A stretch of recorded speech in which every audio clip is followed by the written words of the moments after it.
라는 제목을 가지고 함께 하나님의 말씀을 나누기를 원합니다. 사람에게 있어서 그 사람의 삶을 이끌어가고 있는 핵심 가치라는 것이 있습니다. 그 사람의 삶을 이끌어가는 중심이죠. 그런데 그 사람의 핵심 가치가 뭔지를 보려면은 첫 번째, 그 사람이 최근에 어떤 말을 많이 하는가를 보면은 그 사람이 무엇을 생각하고 있는지, 그리고 그 사람의 관심사가 무엇인지를 알 수가 있습니다. 예를 들어서 자녀가 대학교에 입학을 하면은 이 대학교 입학에 관한 이야기를 많이 하게 되시고, 또 만약에 아파트를 사게 되시면은 이 아파트에 대한 이야기를 굉장히 많이 하게 되시죠. 또 두 번째로 어떤 사람이 그것에 돈을 아낌없이 쓰는가를 보면은 그 사람의 관심사에 대해서 잘 알 수가 있습니다. 예를 들어서 우리가 뭔가 벌금을 낸다. 그러면 단돈 10,000원을 내도 아까워서 견딜 수가 없죠. 그런데 우리 자녀들의 대학 등록금을 낸다든지 또는 우리 자녀들의 학원비를 낸다고 하면은 정말 돈 10만 원, 20만 원이 아깝지 않은 그러한 것을 경험하게 됩니다. 그 이유가 뭐냐면은 똑같은 돈이 아니라 의미 있는 돈, 또한 중요성을 가지고 있는 돈을 쓸 때는 아까운지를 모른다는 것입니다. 그래서 어떤 사람이 무엇에 돈을 아낌없이 쓰는가를 보면은 그 사람의 핵심 가치, 그 사람의 인생의 관심이 무엇인지를 잘 알 수가 있죠. 또 하나, 이 사람이 말려도 하는 일이 무엇인가, 또는 다른 사람들이 반대해도 하는 일이 무엇인가를 보면은 그 사람의 핵심 가치를 알 수 있습니다. 예를 들어서 모든 가족들이 교회에 못 나가게 말리는데 어떻게든지 교회에 나오시려는 그러한 분들이 있습니다. 특별히 청소년이나 청년 때 그런 일이 많은데, 저도 고등학교 다닐 때 특별히 아버지가 그때 교회를 다니지 않으셔서 이 교회 다니는 것을 좀 반대하셨고, 특별히 새벽 예배 나가는 것을 굉장히 싫어하셨었는데, 그때 제 어린 마음에 새벽 예배를 가고 싶은 거예요. 그런데 새벽 예배 가는 거를 부모님이 반대를 하시니까 이 집 현관문을 향해서 나가면은 소리가 들리니까 창문을 몰래 열고, 창문으로, 그때 저희 집이 2층 집이었는데 2층 집 창문을 열고 홍길동처럼 바람같이 갔다가 바람처럼 부모님들이 깨시기 전에 왔었던 그러한 기억이 있습니다. 그게 왜냐하면 예배 드리고 싶은 마음이 강하다 보니까 말려도 하게 되는 그러한 일이 있죠. 또 하나는 뭐냐면 누군가의 심장을 뛰게 하는 이야기가 무엇인가, 그 이야기를 들었을 때 가슴이 뛰는 이야기가 있어요. 제 친구 중에 하나가 중국 선교사로 나간 친구가 계신데, 이 친구는 공부에도 관심이 없고 여자친구에도 관심이 없고 패션에도 관심이 없는 친구입니다. 근데 이 친구는 중국 얘기만 하면은 눈이 반짝반짝거리고, 또한 중국 얘기만 하면은 열을 내면서 얘기를 하는데 하루 종일 중국 얘기를 해도 부족함이 있는 그러한 친구입니다. 그 이유는 뭐냐면 마음 가운데 간절함이 있으니까 중국 얘기만 들으면은 심장이 뛰고 가슴이 뛰는 거예요. 그게 바로 그의 열정이고 그의 핵심 가치죠. 즉 우리 인생 가운데 그가 무엇에 관심이 있는가, 또한 그의 인생에 어떤 핵심 가치가 있느냐를 보면은 그가 어떤 말을 많이 하는가, 어떤 것에 돈을 아낌없이 쓰는가, 또한 어떤 말을 말려도 하는가, 또한 어떤 이야기를 들었을 때 그의 심장이 뛰는가를 보면은 알 수가 있다는 것입니다. 그런데 사랑하는 여러분, 사람이 인생을 살아가면서 그의 인생을 이끌고 가는 핵심 가치가 있다는 것, 또한 그의 인생을 이끌고 가는 관심사가 있다는 것은 굉장히 중요한 일입니다.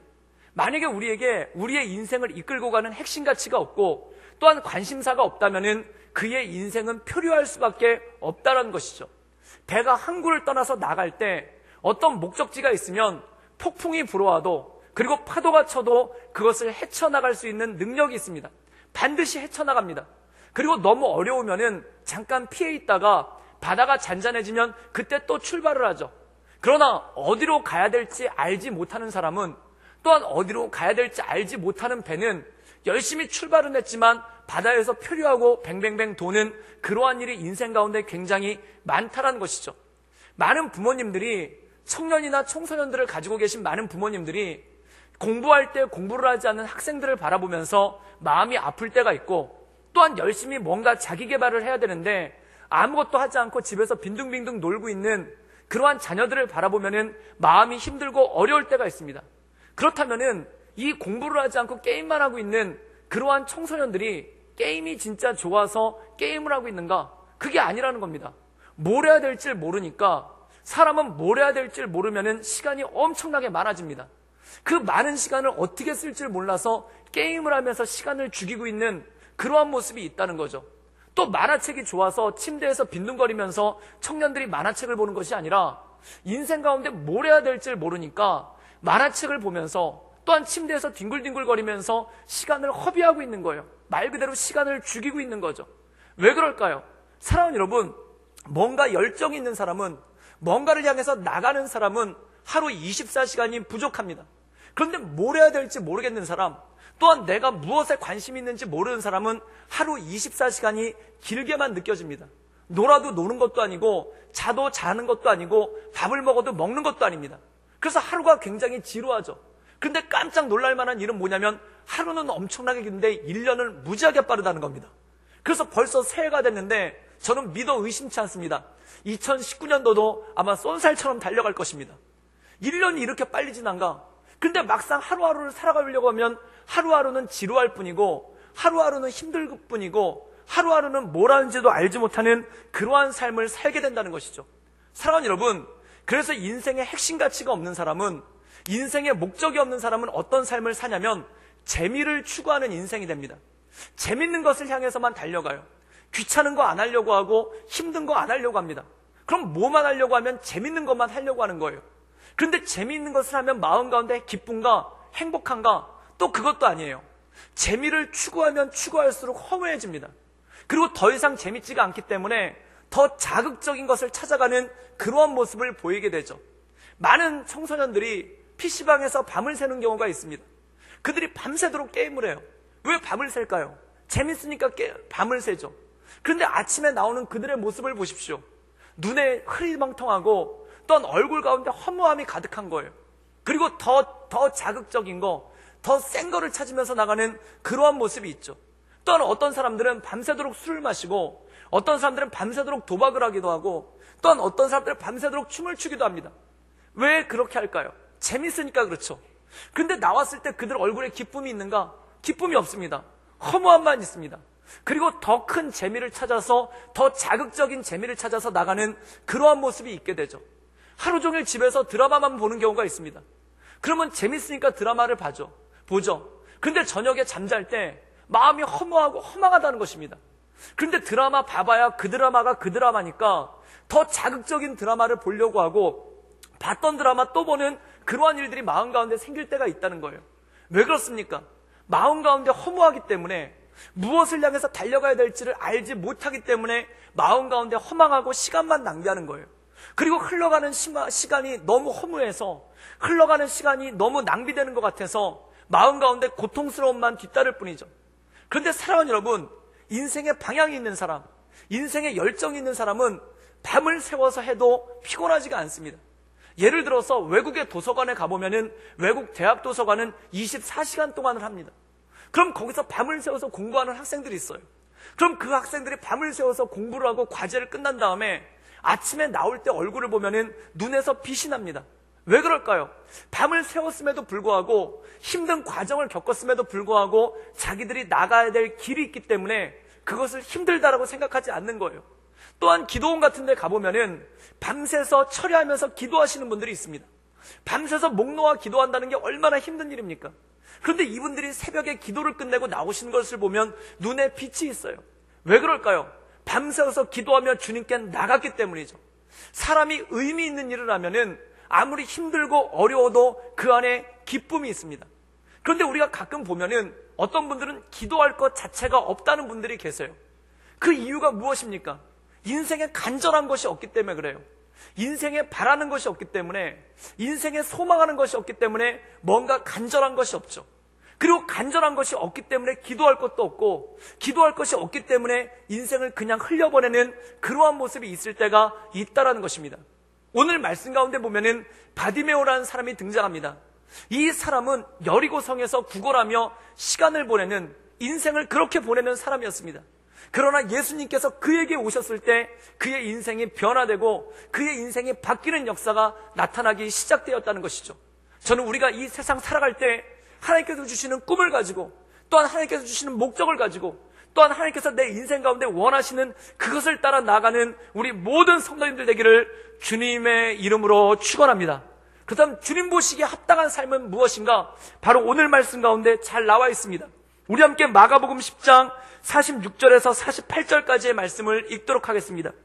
우리 다 같이 읽겠습니다. 시작. 그들이 여리고에 이르렀더니 예수께서 제자들과 허다한 무리와 함께 여리고에 나가실 때 디메오의 아들인 맹인거지 바디메오가 길가에 앉았다가 나사렛 예수시란 말을 듣고 소리질러 이르되 다윗의 자손 예수여 나를 불쌍히 여기소서 하거늘 많은 사람이 꾸짖어 잠잠하라 하되 그가 더욱 크게 소리질러 이르되 다윗의 자손이여 나를 불쌍히 여기소서 하는지라. 오늘 말씀 가운데 보면은 한 사람이 기록되고 있는데 그 사람은 누구인가? 첫 번째 여리고 사람이라는 겁니다. 그리고 그의 이름은 디메오의 아들 바디메오입니다. 그렇다면 그에게 특징이 있는데 그 특징은 뭐냐면 눈이 보이지 않는 맹인이었다는 것입니다. 그리고 오늘 말씀 가운데 보면은 그가 눈이 보이지 않기 때문에 여리고 길가에 앉아서 구걸하고 있었다는 거죠. 그의 인생은 늘 똑같습니다. 아침이 되면 여리고 길가에 나가서 구걸을 합니다. 해가 질 때까지 구걸을 하다가 저녁에 들어오는 것이죠. 그렇다면 이 사람 인생 가운데 어떤 기쁨이 있겠습니까?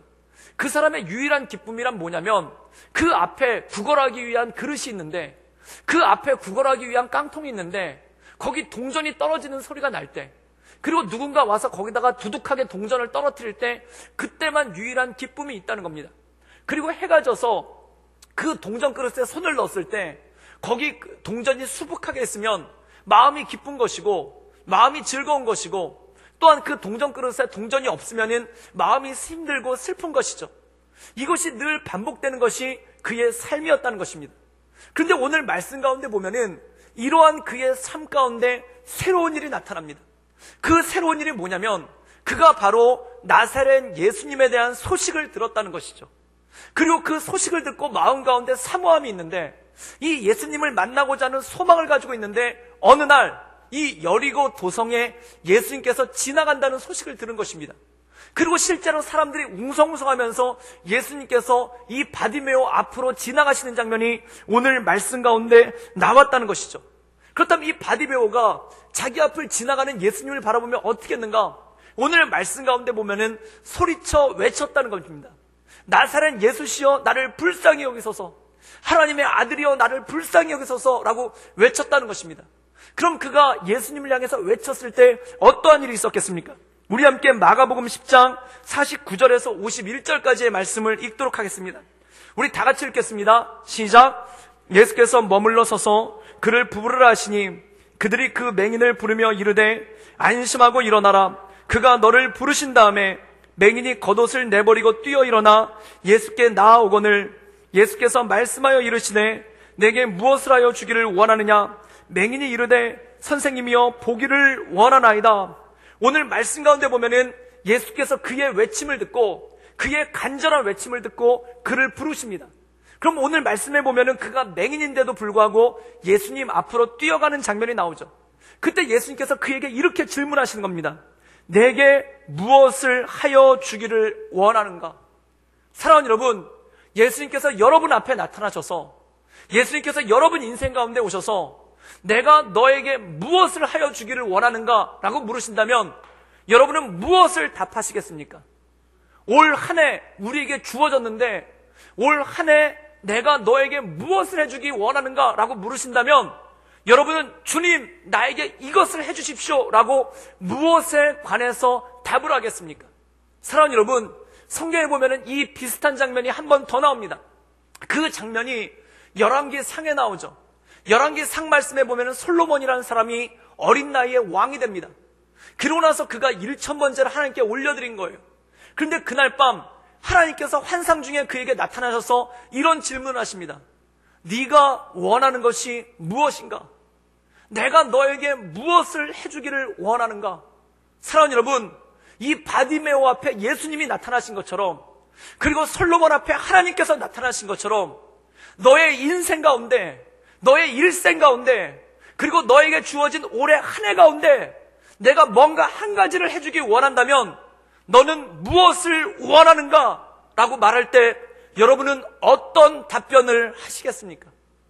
오늘 말씀 가운데 보면은 솔로몬이라는 사람은 이렇게 답을 합니다. 나에게 지혜를 주십시오. 그런데 이 지혜가 우리가 알고 있는 지혜와 조금 다른 지혜예요. 이 지혜가 공부를 잘하는 지혜, 또는 좋은 학교에 가는 지혜, 돈을 많이 버는 지혜, 또는 어떤 권세를 얻는 지혜가 아니라 하나님, 내게 맡겨주신 백성들이 있는데 이 백성들을 잘 돌볼 수 있도록 나에게 지혜를 주십시오. 내가 아직 어립니다. 내가 아직 부족합니다. 그런데 내가 왕이 됐습니다. 그러니 나로 하여금 이 백성들을 잘 다스릴 수 있는, 이 백성들을 잘 섬길 수 있는 지혜를 달라고 그가 간구했다는 것입니다. 사랑하는 여러분, 바디메오에게 예수님이 왔습니다. 너는 무엇을 원하는가? 그의 일생의 기쁨은 무엇입니까? 그 돈통이 차면은, 그가 구걸했던 그 구걸통이 차면은 그게 그의 기쁨이었어요. 그럼 그 기쁨대로 나간다면 이렇게 얘기할 거 아닙니까? 한 푼만 주십시오. 사랑하는 여러분, 예수님께서 그의 앞에 오셨을 때 한 푼만 주십시오. 그게 그의 인생의 소원이겠습니까? 시시하게 한 푼이 아니라 오병이어의 기적을 일으켜 주신 주님, 내가 평생 먹고 살 수 있는 돈을 주십시오. 내가 평생 먹고 살 수 있는 빵을 주십시오. 그게 소원이어야 되지 않겠습니까? 그런데 그는 그의 소원을 뭐라고 얘기하는가? 나로 하여금 보게 해주십시오 라고 고백합니다. 그런데 사랑하는 여러분, 중요한 게 있습니다. 맹인이, 눈이 안 보이는 사람이, 또한 장애를 가지고 있는 사람이 그 장애를 극복하게 해주고 눈이 보이게 해달라는 건 당연한 얘기 아닌가 라고 생각합니다. 그런데 왜 보이게 해달라고 하는가? 왜 그가 눈을 떠 보게 해달라고 하는가? 이것이 중요한 것입니다. 우리 함께 마가복음 10장 52절의 말씀을 읽도록 하겠습니다. 우리 다 같이 읽겠습니다. 시작. 예수께서 이르시되 가라, 내 믿음이 너를 구원하였느니라 하시니 그가 곧 보게 되어 예수를 길에서 따르니라. 오늘 말씀 가운데 보면은 못 보던 사람이 앞을 보게 되었습니다. 못 보던 사람이 시력을 떴습니다. 그럼 그동안 하고 싶은 게 얼마나 많고, 그동안 보고 싶었던 게 얼마나 많고, 그동안 만나고 싶었던 사람이 얼마나 많았겠습니까? 그런데 오늘 말씀에 보면은 그가 자기 하고 싶은 것을 한 것이 아니라 그가 예수님을 따라갔다는 것입니다. 사랑하는 여러분, 여기서 그가 보고 싶은 이유가 나옵니다. 그가 보고 싶었던 이유는 뭐냐면 예수님을 따르고 싶어서, 예수님과 함께하고 싶어서, 그의 마음 가운데 예수님의 소식을 들었을 때 내가 예수님을 따르고 싶은데 어떻게 하면 따를 수 있는가? 나를 보게 해주십시오. 이것이 바로 이 바디메오, 이 소경의 고백이었다는 것입니다. 사랑하는 여러분, 하나님께서 여러분에게 오셔서 너는 무엇을 원하는가? 라고 물으신다면 여러분은 무엇을 답하겠습니까? 제가 이 말씀을 준비하다가 이런 생각이 들었어요. 하나님께서 저에게 오셔가지고 너는 무엇을 원하는가? 그러면 저는 지체 없이 이것을 얘기할 것입니다. 저에게 사랑을 부어 주십시오. 그럼 주님이 깜짝 놀라실 거예요. 놀랍도다. 네가 명예도 구하지 않고 물질도 구하지 않고 그리고 그 사랑을 구했으니 내가 너에게 명예와 물질도 주겠노라 라는 말씀도 조금은 생각합니다. 그런데 더 중요한 건 뭐냐면 사랑 없으면 아무것도 아니기 때문에 그래요. 제가 전도사 때 어떤 목사님이 오셔서 이런 말씀을 하셨습니다. 전도사님은 어떤 기도 제목이 있으십니까? 그때 이런 얘기를 했어요. 목사님, 저는 설교를 잘했으면 좋겠습니다. 저는 말씀을 잘 전했으면 좋겠습니다. 그런데 고린도전서 13장을 읽다가 깨달았어요. 내가 천사의 말을 한다 할지라도, 내가 1만 마디 방언을 한다 할지라도 사랑이 없으면 울리는 꽹과리에 불과하고 아무것도 아니란 말씀을 보았어요. 사랑이 없으면 아무것도 안 되는구나. 평생 목회해야 되는데, 평생 주님의 몸된 교회를 섬겨야 되는데, 평생 주님의 성도들을 섬겨야 되는데 사랑하지 않는 마음으로 섬긴다면 그것만큼 곤욕스럽고 그것만큼 힘들고 그것만큼 어려운 일이 어디 있겠는가? 주님, 저에게 사랑을 부어주십시오. 주님, 저에게 주님의 사랑을 부어주셔서 그 사랑 가지고 섬길 수 있도록 주님 도와주십시오. 요한의 아들 시몬아, 네가 나를 사랑하느냐? 그렇다면 내 양을 먹이라 하신 말씀처럼 주님 사랑하는 마음을 뜨겁게 하셔서 주님의 양들을 먹이게 하시고, 또한 나에게 이웃 사랑하는 마음을 뜨겁게 주셔서 주의 몸된 교회를 섬기게 하시고 이 세상을 섬기게 하소서. 그게 가장 행복한 길이더라고요. 그게 가장 좋은 길이더라고요. 사랑하는 여러분, 저를 위해 기도할 때 사랑이 넘치기를 위하여 기도하시기를 주님의 이름으로 축원합니다. 만약 저에게 사랑이 안 넘친다면 여러분들이 기도 안 하신 거예요. 그래서 우리 목사님 왜 이렇게 사랑이 없어? 라고 말하지 마시고 기도함으로 주께 간절함으로 엎드리실 수 있기를 주님의 이름으로 축원합니다. 여러분들만 믿겠습니다. 그런데 우리 마음 가운데 네가 진짜 원한다면, 네가 진짜 원하는 것이 무엇인가 할 때 솔로몬은 주님 나에게 지혜를 주신다면 내가 이것을 통해 주님께서 맡겨주신 백성들을 잘 돌보겠습니다. 주님, 나로 하여금 바디메오가 나로 하여금 보게 해주신다면 내가 주님을 따르겠습니다. 그 믿음의 고백이 이 말씀 가운데 있더라는 것입니다. 미국의 LA에 가면은 세들박이라는 교회가 있습니다. 그 교회는 개척할 때부터 교회 이름이 뭐였냐면은 목적이 이끄는 교회예요. 그럼 목적이란 무엇인가? 주님의 뜻은 무엇인가? 주님이 우리 교회를 통해 기뻐하시는 일이 무엇인가? 늘 그걸 고민하고 기도하는 교회예요. 그래서 성도들에게 교재로 나온 책은 뭐냐면 목적이 이끄는 삶이에요. 우리 인생 가운데 주님께서 이끌어 가시는 것은 무엇인가? 주님께서 기뻐하시는 목적은 무엇인가? 그게 그 교회의 기도 제목이고 비전이에요. 그런데 어느 날 이 르완다가 1990년도에 아프리카 르완다에서 내전이 났습니다. 그런데 이 내전이 얼마나 치열했는지 두 종족이 싸움을 하기 시작했는데 이게 얼마나 치열했는지 엄청난 학살이 자행된 거예요. 그래서 두 부족 가운데 많은 사람들이 죽었는데 기록에 보면은 100일 동안에 약 80만 명의 사람이 학살되는 그런 일이 있었다는 겁니다. 근데 이 사람을 죽이는 것이 처음에는 총으로 죽이다가 갈수록 잔인하게 죽이는 거예요.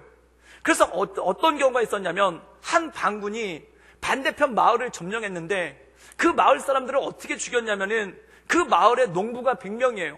남자들이 다 농사를 지면서 농부 생활을 하는데 그 농부들의 손을 다 자른 겁니다. 이 농부들이 손이 없으니까 어떻게 농사를 짓겠습니까? 그래서 농사를 못 짓고 굶어 죽게끔 그런 식으로 사람들을 죽이는 거예요. 그래서 이렇게 잔인한 일들이 일어나고 또한 난민이 300만 이상이 발생해서 아프리카 광야를 떠돌다가 죽게 되는 그러한 일들이 생겼죠. 그런데 이때 유엔에서 평화 유지군이 들어가서 일단 양쪽 군대를 다 해산시키고 무기를 해제시킨 다음에 유엔의 관할하에 총선을 벌려서 거기서 대통령을 뽑은 겁니다. 그래서 대통령을 뽑았는데 이분이 그 예수님을 믿는 분이 대통령이 된 거예요. 근데 이분이 대통령이 되고 났더니 나라가 엉망인 겁니다. 서로 죽고 죽이는 미움과 서로 죽고 죽이는 그 징후만이 가득하고 농토는 황폐해지고 물은 다 오염되어서 사람들이 자기 마을을 떠나서 그렇게 떠돌고 살고 있는 거예요. 그래서 이 사람이 대통령이 돼서 자기 나라를 위해서 기도하다가 그러다 미국을 방문했는데 미국을 방문했을 때 이 세들백 교회에 가서 기도 제목을 내놨어요. 그 기도 제목이 뭐냐면 우리나라가 목적이 이끄는 나라가 되었으면 좋겠습니다. 그 목적이 이끄는 나라에 대한 비전을 얘기를 한 거예요. 그래서 그때 많은 세들백 교회 성도들이 은혜를 받았습니다. 그리고 그 은혜를 받고 난 다음에 르완다를 돕기 위한 프로젝트를 세웠는데 그 프로젝트를 5개년을 세웠어요. 그래서 첫 번째는 팀이 가서 무엇을 했냐면은 그 르완다 전역을 다 돌아다니면서 영상을 찍어서 다큐멘터리를 만든 겁니다. 그래서 르완다의 참상에 대해서 그리고 르완다 사람들이 겪고 있는 끔찍한 일들에 대해서 다큐멘터리를 만들어서 그걸 미국 전역에 틀어준 거예요. 그리고 그걸 보고 많은 사람이 헌신해서 그 다음 사람들이 가가지고 뭘 했냐면 마을마다 다니면서 우물 파는 일을 했죠. 그래서 우물을 파고 맑은 물이 나오니까 떠났던 사람들이 돌아오고 다시 농사를 지을 수 있게 된 거예요. 그 다음에 세 번째 팀이 갔는데 이 세 번째 팀은 의료사역팀이 갔어요. 이 의료사역팀이 가서 사람들을 치료해주고 병을 치료해줄 뿐만 아니라 또 이 전쟁이 창궐하면서 어떤 문제가 났냐면 성적으로 이상한 일들이 생겨가지고 에이즈 환자가 폭증을 한 겁니다. 그래서 이 청소년들과 젊은이들에게 성교육을 하면서 바른 가정과 바른 성생활에 대해서 가르쳐주는 그러한 일도 했었죠. 그리고 그 팀이 사역을 끝나고 난 다음에 네 번째 팀이 갔는데 이 네 번째 팀은 가서 마을마다 유치원을 세우고 그리고 마을마다 초등학교를 세우고 선생님들을 양성해가지고 이 르완다가 다시 일어날 수 있는 기틀을 마련하려는 그러한 일들을 5년 동안 한 거예요. 근데 문제가 뭐냐면 아무리 교회가 커도 어떻게 교회 하나가 나라 하나를 감당할 수 있겠습니까? 그래서 이 교회가 빚을 지다가 결국 부도가 나게 생긴 거예요. 그래서 교회 건물을 저당으로 잡혔는데 이거를 갚지 못해가지고 교회가 팔리게 된 거예요. 그런데 놀라운 일이 벌어졌습니다. 그게 뭐냐면 LA 지역에 한 마켓을 운영하는 유통업자가 있는데 이분이 마켓이 굉장히 많아요. 그런데 이분이 예수님도 믿지 않는 분인데 이 교회에 헌금을 해서 빚을 다 갚아준 거예요. 그때 사람들이 깜짝 놀랐죠. 예수님도 안 믿는 당신이 왜 교회 빚을 갚아줍니까? 라고 얘기했더니 그분이 이런 얘기를 했어요. 그게 뭐냐면 나는 이 교회를 통해서 내 인생의 목적을 발견했다. 내가 여태까지 돈을 참 열심히 벌었는데, 내가 여태까지 돈을 참 많이 벌었는데, 이 돈을 어떻게 쓸 줄 몰라서 허랑방탕하면서 살았는데, 이 교회를 보고 내 인생의 목적을 깨달았다. 그리고 그분이 그 교회 다니면서 예수님을 영접하게 된 거예요. 그 이후로 그 주변에 있는 많은 사업하시는 분들이 돈을 출자해서 이 르완다 프로젝트가 진행될 수 있도록 헌금을 계속하는 그러한 일이 벌어졌습니다. 제가 그 소식을 접하고 제 마음 가운데 그런 생각이 들었어요. 내 평생에 소원이 있다면 이런 교회 한번 다녀보고 싶다. 내 평생에 소원이 있다면 이런 교회 한번 섬겨보고 싶다. 내 평생에 소원이 있다면 이런 성도들과 함께하고 싶다. 그런 마음이 마음 가운데 드는 거예요. 제가 먼저 섬겼던 교회 담임 목사님, 지금은 돌아가셨는데 그 목사님 비전이 뭐였냐면, 주여 나에게 2,000명의 젊은이들을 보내주십시오. 교회 개척할 때부터 나에게 2,000명의 젊은이들을 보내주신다면, 나에게 2,000명의 청년들을 보내주신다면 이 나라를, 그리고 온 세계를 주님께 올려드리겠습니다. 이게 이 목사님의 비전이었어요. 그래서 12가정이 모여서 교회를 개척하는데, 가건물을 지어서 교회를 개척하는데, 그 비전이 뭐였냐면, 우리 교회를 통해서 2,000명의 선교사가 파송되고 1만 명의 평신도 사역자가 일어날 수 있는 교회 되게 해주십시오. 그리고 2,000명의 젊은이들을 내게 보내주십시오. 그럼 이 세상을 주님께 올려드리겠습니다. 그게 이분의 기도 제목이었어요. 사랑하는 여러분, 저에게도 동일한 기도 제목이 있습니다. 우리 구덕교회에 2,000명의 젊은이를 보내주십시오. 그럼 온 세상이 주님을 높이 찬양하며 나갈 수 있는 그러한 일들을 이루겠습니다. 주님, 나에게 2,000명의 청년들을 보내주십시오. 그러면 그들이 곳곳에 터져 주님의 복음을 전하며 주님께 영광을 올려드리는 그런 교회가 되기를 소망합니다. 라는 그러한 마음이 있어요. 사랑하는 여러분, 여기서 젊은이란 뜻은 무엇입니까? 단지 나이가 젊다고, 단지 나이가 어리다고, 그렇다고 젊은이가 아닌 거예요. 이사야서 40장에 보면은 때로 젊은이라도 쓰러지고 장정이라도 넘어지겠거니와 오직 여호와를 앙망하는 자, 여호와를 바라보는 자는 새 힘을 얻을 것이요 독수리가 날개쳐 올라간 것이라. 그가 다른 박질하여도 피곤치 않고 그가 걸어가도 피곤치 않다라는 그 말씀이 있습니다. 저는 우리 구덕교회 성도님들이 하나님의 말씀 가운데 주님을 바라보는 영원한 청년이 되기를 주님의 이름으로 축원합니다. 주님을 바라보지 못하는 자는 젊어도 청년이 아니에요. 왜냐하면 그 인생을 낭비하기 때문입니다. 그러나 아무리 나이가 많아도 주님을 바라보는 자는 영원한 청년입니다. 여호수아 14장에 영원한 청년 갈렙이 나오지 않습니까? 그의 나이 85세에 주여 이 산지를 내게 주소서. 그때 내게 말씀하신, 내 나이 40에 내게 보여주신 그 꿈, 내 나이 40에 보여주신 그 비전, 이 산지를 내게 주소서 라는 그 고백을 가지고 85세 나이에 헤브론을 향해서 진격해 나가지 않습니까? 저는 우리 성도들이 이 갈렙과 같은 젊은이가 되기를 주님의 이름으로 축원합니다. 영원한 청년, 그 영원한 청년의 마음을 가지고 나갈 때 하나님의 역사가 이루어지기 시작하는 것이죠. 우리가 많이 부르는 찬양 가운데 이번에 송구영신 예배 때 찬양을 했었는데, 민족의 가슴마다 피 묻은 그리스도를 심어, 이것이 CCC의 김중곤 목사님이 작사하신 곡이죠.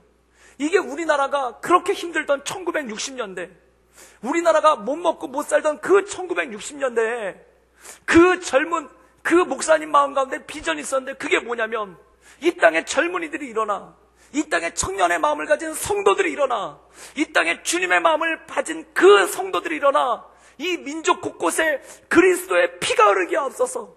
그리고 한 손에 사랑 들고 한 손에 복음 들고 전 세계 곳곳 나가 복음 전하는 복음의 민족 되게 하소서라는 그 믿음을 가지고 기도했다는 것입니다. 그 기도의 결실이 지금 우리 민족에게 임한 줄 믿습니다. 그러다 우리에게 또 기도해야 될 것이 있는 거예요. 주님, 우리가 주님을 바라봅니다. 주님의 말씀 가운데 나갑니다.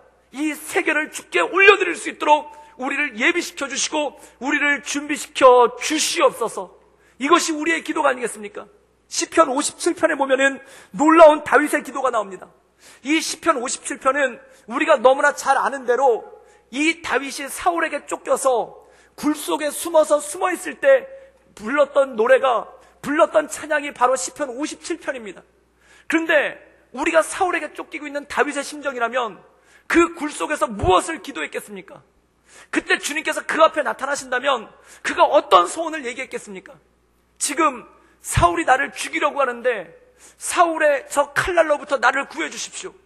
지금 사울이 나를 쫓아오는데 더 이상 사울이 나를 못 쫓아오게 해주십시오. 이게 기도 제목이지 않겠습니까? 그런데 다윗의 기도 제목은 달랐어요. 다윗의 마음의 소원은 달랐어요.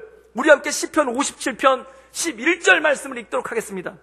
우리 시편 57편 11절 말씀 다 같이 한번 큰 목소리를 읽겠습니다. 다 같이 읽겠습니다. 시작. 하나님이여 주는 하늘 위에 높이 들리시며 주의 영광이 온 세계 위에 높아지기를 원하나이다. 지금 다윗이 사울에게 쫓겨서 굴 속에 숨어 있으면서 그 두려움 가운데 그 염려 가운데 있으면서 그가 하나님께 올려드렸던 찬양은 무엇인가? 나를 구해주십시오, 나를 살려주십시오가 아니라 그것을 뛰어넘어서 하나님이여 주는 하늘 위에 높이 들리시며 주의 영광이 온 세계 위에 높아지기를 원하나이다. 저는 이것이 우리 구덕교회 성도들의 고백이 되기를 주님의 이름으로 축원합니다. 지금 이 다윗과 같이 어두운 가운데 있지만, 이 다윗과 같이 절망적인 상황 가운데 있지만, 이 다윗과 같이 고난 가운데 있지만, 이 고난을 풀어주십시오, 나를 살려주십시오, 나를 건져주십시오로 끝나는 것이 아니라 그것에 더 나아가 하나님이여 주는 하늘 위에 높이 들리시며 주의 영광이 온 세계 위에 높아지기를 원하나이다라는 이 믿음의 고백이 저와 우리 성도들 통해 선포되기를 주님의 이름으로 축원합니다. 그냥 이 어두운 세상 가운데, 이 소망을 잃어버린 세상 가운데 주님의 이름을 홀로 높이시며 주님의 영광만이 온 세계 위에 높아지기를 원하나이다는 이 믿음의 고백이, 이 믿음의 찬양이 저와 우리 구덕교회 모든 성도들을 통해 이 성전에서 넘쳐나기를 주님의 이름으로 축원합니다. 주님께서 이렇게 말씀하십니다. 먼저 그의 나라와 그의 의를 구하라. 그리하면 이 모든 것을 너에게 더하시리라. 바디메오가 자기 구걸 동전 통해 동전이 넘치기를 간구한 것이 아니라 내가 주님을 보기 원합니다, 내가 앞을 보기를 원합니다, 내가 주님을 따르겠습니다라고 고백한 것처럼 이 솔로몬이 자기의 명예와 원수의 죽음을 놓고 기도한 것이 아니라 주님 내게 지혜를 주셔서 주님의 뜻대로 이 나라를 보살피게 하여 주시옵소서. 그리고 다윗이 나를 살려주십시오의 기도가 아니라 주님의 이름만이 높아지기를 원합니다라는 이 믿음의 고백, 이 믿음의 고백이 우리 인생 가운데 넘쳐나기를 주님의 이름으로 축원합니다. 그래, 먼저 그의 나라와 그의 의를 구할 때 이 모든 것들을 더하시는 하나님의 역사, 먼저 그의 나라와 그의 의를 바라보며 나갈 때 우리의 모든 것을 채워주신 하나님의 역사가 저와 우리 모든 성도들 삶 가운데 있기를 주님의 이름으로 축원합니다. 함께 기도하시겠습니다. 이 시간 함께 기도하며 나가기 원하는 것은, 우리의 입술을 모아 주께 기도하며 나가기 원하는 것은, 주님 내 인생 가운데 주님께서 기뻐하시는 삶, 주님께서 원하시는 삶, 또한 주님께서 내 인생을 통해 이루시기 원하는 삶을 향해 내가 달려가게 하여 주시옵소서. 바디메오가 보기를 원했고 솔로몬이 지혜를 구했고 그리고 다윗이 주님의 영광을 구했던 것처럼 내 인생 가운데 그의 나라와 그의 의를 구하는 기도가 내 인생 가운데 넘치게 하시고 주님을 바라보게 하시고 주의 은혜 가운데 나가게 하여 주시옵소서. 우리 다 같이 간절한 마음으로 함께 기도하며 나가겠습니다. 함께 기도